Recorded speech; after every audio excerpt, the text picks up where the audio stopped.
Alright, let's take a look what I'm up to here today. So I'm playing with the Mustang, obviously. And I've cut all this out here. Drilled the spot welds, cut it out.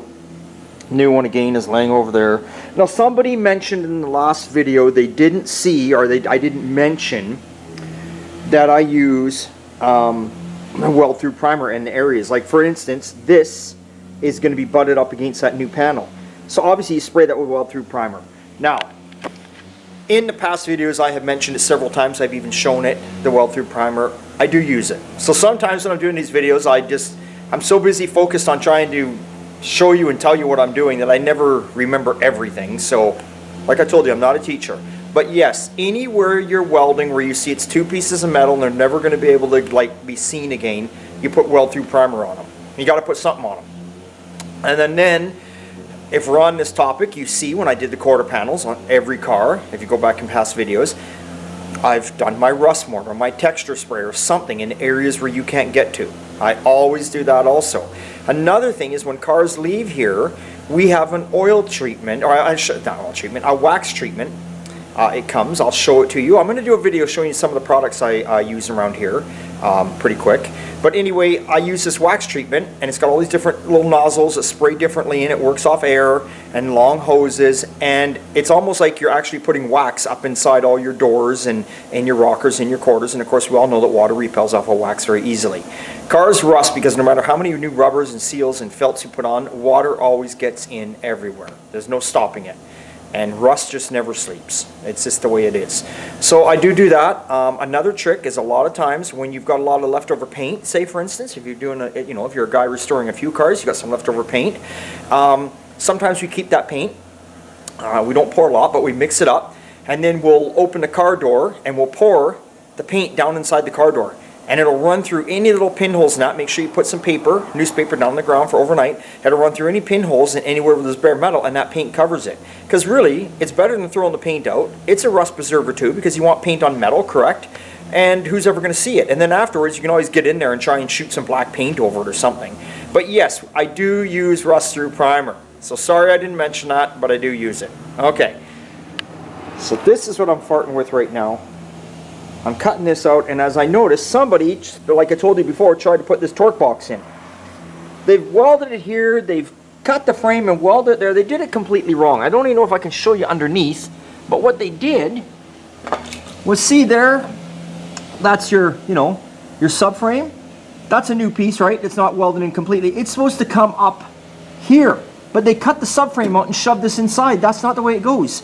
This goes underneath the subframe. If you can see in the distance way over there, that's my subframe, and you can see where the weld is. That's a piece underneath it.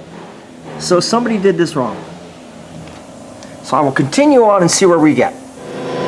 Alright, so I got underneath there and I yarded out. This is the subframe for the driver's side. And again, we're going back to note where someone was mentioning in the comments, weld-through primer. See here, somebody had tacked this in place, they got it in there, but there's nothing. Like people think that these parts that you buy with this primer on is good. It's actually just shit. Okay, even the black stuff is garbage in my opinion. We always sand it off or sand it down and use our own stuff. But anyway, on a piece like this, honestly, if it was new, I would have cleaned it all up in here and put my rust treatment paint in here. And then of course across here, this lip is where it butts up to the floor, where the holes I have already drilled, where it lines up where you're going to spot weld it back on or plug weld it. This part, then I would sand down, and then I'd put my weld-through primer on there, and then I'd put up against the floor. Okay? And again, which they didn't do from factory, what I always do when the car's done and all the welding's done, that's up on the lift or on the rotisserie, whatever we decide, then what I do is I go along and all along here, nice seam sealer. Try and keep the water out. Okay, so anyway, off that topic now, I took this out. You can see they cut this away to get it to fit over this torque box. I don't know what they were doing here, but anyway, now I'm making a piece here out of some metal, and I'm going to put it in there because they should have never cut that away. It comes like this, so why would you cut that out of there?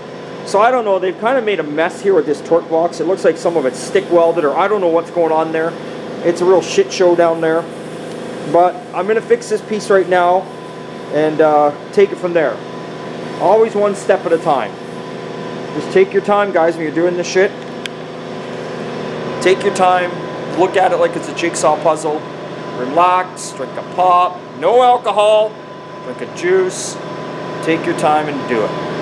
I know, I'm a drinker, but that's after hours. Never when I work on cars, even my own, do I drink anything. Except for Coca-Cola in the glass bottle.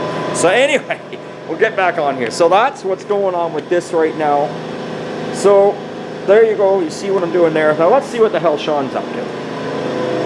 Let's see what Mr. Sean's up to. Oh, there he is. Look at him. Oh, he's just sanding away. Look at him go there. He's just sanding away, sanding away. Yeah. So there we go. Oh yeah. Oh yeah, the Karmann is coming along. It's looking good. Looking good. Wow, but I put my greasy, dirty hand on there. Oh wow. That's nice. That's got better curves than a woman. Yeah, look at that. It's going okay, Sean?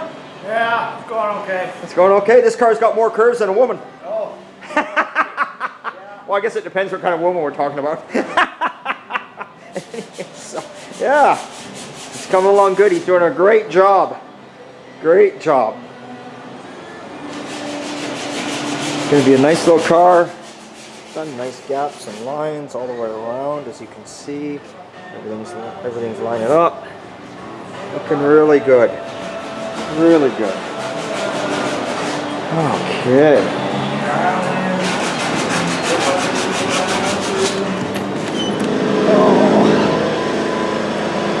Alright, so that's what's going on there. Yeah, that's about it. Not much else to show you today. Remember, yesterday you saw the video. It was nice and sunny and clear. Today, it started snowing here. Started snowing here like, I don't know, 10 a.m. Snowed for a couple hours. Didn't really stick though. Now it's raining. It's supposed to rain for the next 3 or 4 days. So, yeah, that's what it does around here. Just rains and rains. And, anyone out there? 54 Chevy, 4-door. This car needs to go. No engine, no tranny, but I do have title. But it's a full restoration project. I know it's a 4-door, but whatever. 4-doors are cool too, just depends what you do. 49 Ford Coupe, chopped 4 inches, Mustang 2 front suspension, 8.8 in the back. Car looks like shit, but actually it's a solid body, no rust anywhere except surface rust. And it's got title too. It needs to go. It needs to go. Tell your friends, but you have to be up here in BC. You have to be up here in BC to buy these cars. Because I ain't shipping shit. You want it, you come get it. Cash in hand. No excuses. Okay, guys.